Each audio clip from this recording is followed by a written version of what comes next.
All right, we got the endlinks installed, got the sway bar installed. Everything's sitting happy here.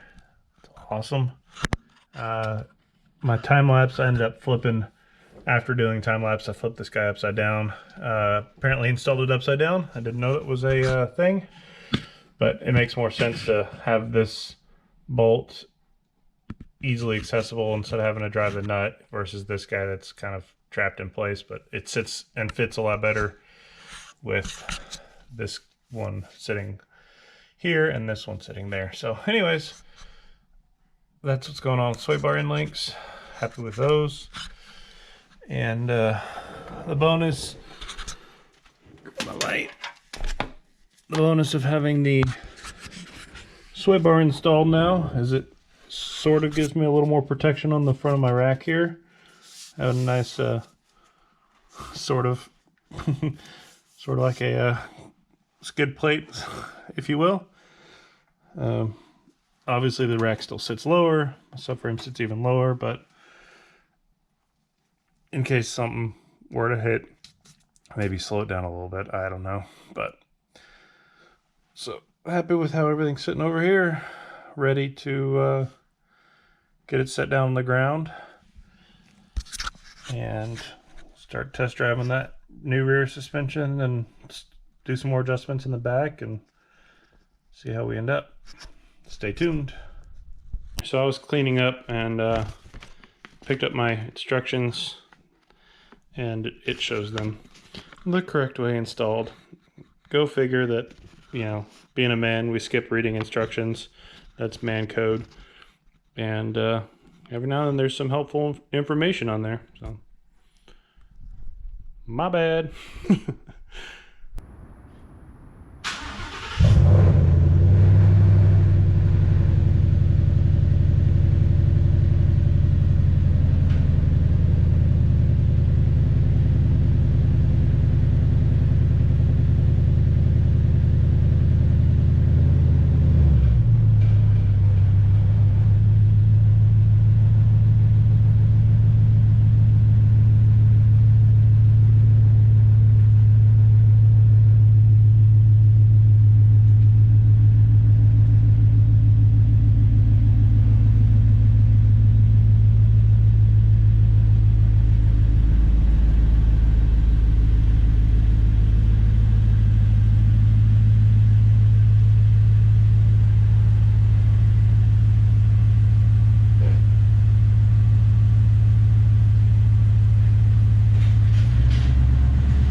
So I've logged about 40-ish miles on the truck now. I'm super happy with the way it turned out. It rides great, feels really confident. Still obviously need more miles and more driving on it before we can really start getting on it hard, but I'm so happy with how everything turned out. I got to drive a little bit last night and drove it to work this morning, and look forward to some future updates and continue building on this thing. I got some more stuff to do, more stuff planned out, but overall, like I said, very happy with where we're at in the process, and see you soon.